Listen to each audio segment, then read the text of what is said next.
안녕하십니까, 레필입니다. 10월 24일입니다. 코오롱 플라스틱 보도록 하겠습니다. 네, 증시 먼저 보겠습니다. 코스피 조금 하락했고요. 코스닥은 거의 보합 마무리했습니다. 둘 다 보합 마무리했고요. 흐름 자체가 비슷했습니다. 네, 그래서 전체 증시는 거의 보합으로 진행이 되었다라고 보시면 될 것 같고요. 미국 증시 먼저 보게 된다면 미국 증시는 다우는 보합 정도, 그 다음에 나스닥은 또 0.6% 오르면서 15,200포인트로 유지를 하고 있습니다. 그래서 우리의 예상과는 좀 다르게 나스닥은 굉장히 강하게 움직이고 있어요. 그래서 나스닥뿐만이 아니고 다우도 그렇고요. 그래서 금리 인상이 이제 진행되고 테이퍼링이 진행된다고 해서 한번 크게 하락을 했었는데 미국 증시는 바로 이제 V자로 반등을 해주는 그런 모습이었습니다. 그리고 거래량 자체가 이전과 비슷하게 살아있는 모습이고요. 우리나라 증시와는 좀 다른 그런 움직임이 나오고 있습니다. 자, 여기 지금 미국 증시가 이렇게 올라가는 이유는 또 이제 테이퍼링에 대한 그런 내성도 생겼겠지만 지금 이제 기술주들이라든지 그런 실적주들이 좀 어닝 서프라이즈가 나오는 기업들이 많다라고 합니다. 그래서 그런 어닝 서프라이즈에 의해서 또 기대감으로 그렇게 일시적으로 주가가 또 상승하는 것으로 보이고요. 분명히 이제 테이퍼링이 진행되고 또 이제 시장에서 돈이 빠지는 쪽으로 진행이 된다면 주가는 떨어질 수밖에 없습니다.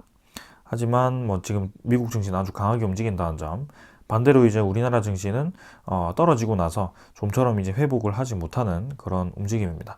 그래서 우리나라도 이제 실적 시즌이 아직 멀었죠. 네, 조금 더 있으면 발표가 날 텐데요.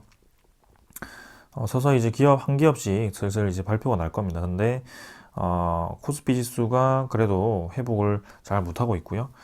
확실히 이전과 대비했을 때 거래량이 이제 한참 증시가 불붙었을 때와는 거의 이제 절반 정도까지 거래량이 죽어 있는 모습입니다. 그래서 아주 관망세 혹은 계속해서 매도세가 나오는 그런 움직임이 지금 거래량에서 증시 전체 거래량에서도 보이는 점이고요. 네, 주봉을 좀 버티고 있습니다만 우리나라 증시가 좀 반등하기가 사실 쉽지는 않아 보입니다.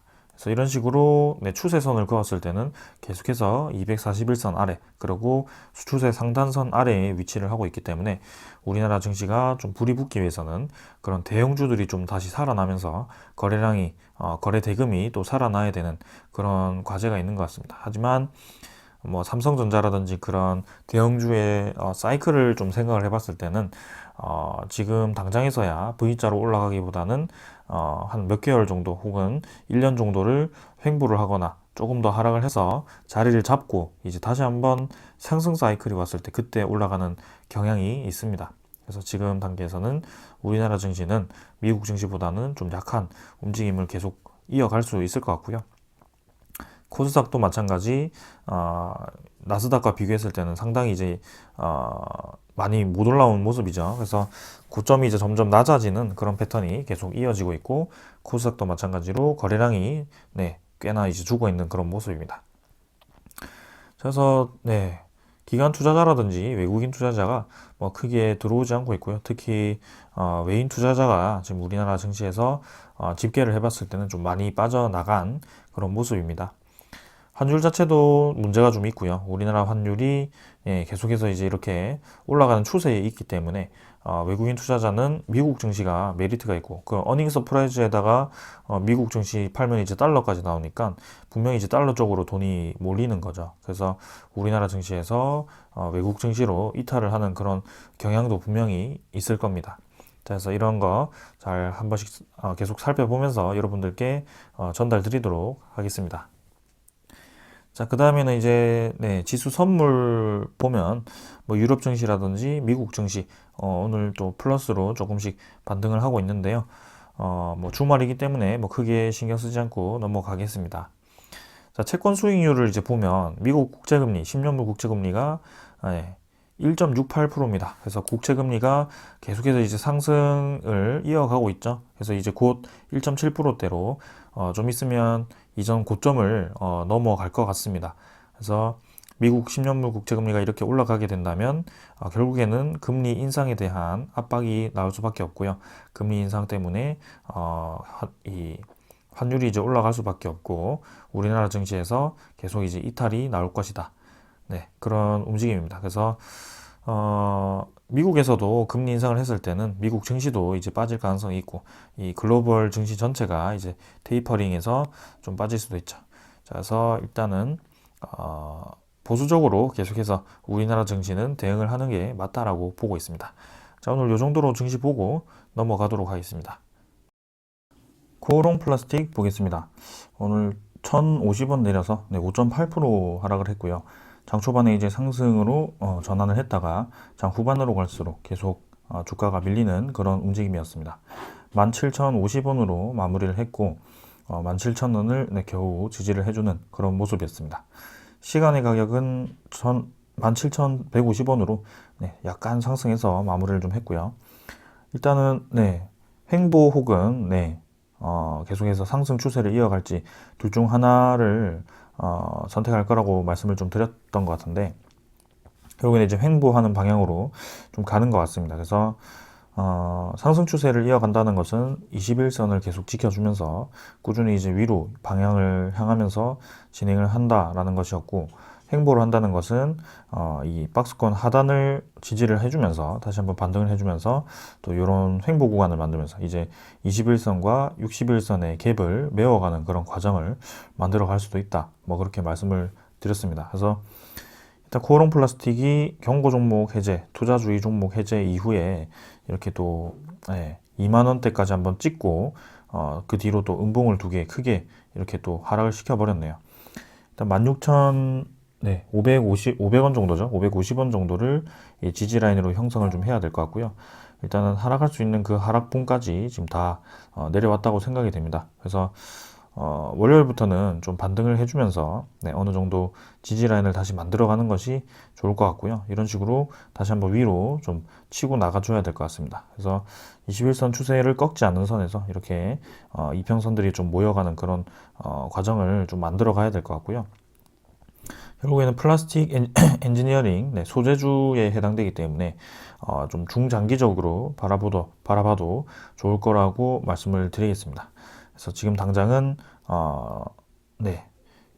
거래량이 좀 죽어 있는 상태이고 코스닥, 코스피가 움직임이 뭐 썩 그렇게 좋진 않았기 때문에 조금은 하락을 할 수도 있었다, 뭐 그렇게 생각이 됩니다. 그래서 지금 이렇게 됐다고 해서 코오롱 플라스틱이 쭉 이렇게 하락을 하진 않을 것 같아요. 만약에 하락을 하더라도 61선을 받치는 선에서 어느 정도 이제 주가를 좀 유지를 할 수 있을 것 같고요. 상승 추세를 계속 이어갔으면 좋았겠지만 조금은 이제 단기적인 상승분에 대해서 시간을 좀 가지려고 하는 것 같습니다.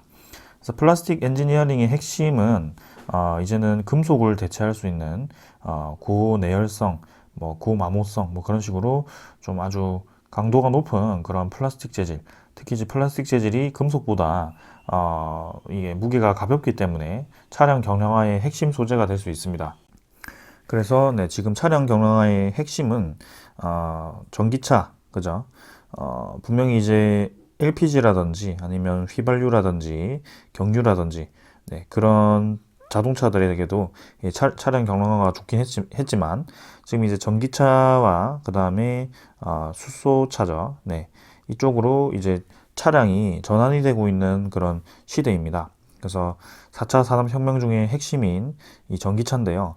이게 전기차와 수소차가 아무래도 배터리 기술이라든지 아니면 수소 연료이기 때문에 이런 휘발유라든지 이 경유보다는 아직까지는 그 뭐라고 하죠? 주행거리가 부족합니다. 그래서 그걸 이제 늘리기 위해서, 주행거리를 늘리기 위해서는 아무래도 연료 효율을 계속해서 높여줘야 되는데요. 그게 핵심 중에 하나가 차량을 가볍게 만들어서 차량 무게를 낮춰서 이 연료 효율을 높이는 거죠. 그래서 그중 하나가 코오롱 플라스틱의 플라스틱 재질이고요. 이 플라스틱 관련 기업들이 앞으로는 계속 관심을 받을 가능성도 있다는 겁니다. 그래서 소재 기업들이 지금 첨단 소재죠. 첨단 소재들이 지금 관심을 많이 받고 있는 상황이고요. 코오롱 플라스틱 뿐만이 아니고 제가 첨단 소재주들, 효성 첨단 소재라고 해서 그쪽도 탄소 섬유입니다. 탄소 섬유를 생산하는 그런 기업도 있고요. 아니면 2차 전지에 들어가는 동박 생산 기업, 솔루스 첨단 소재, 그죠?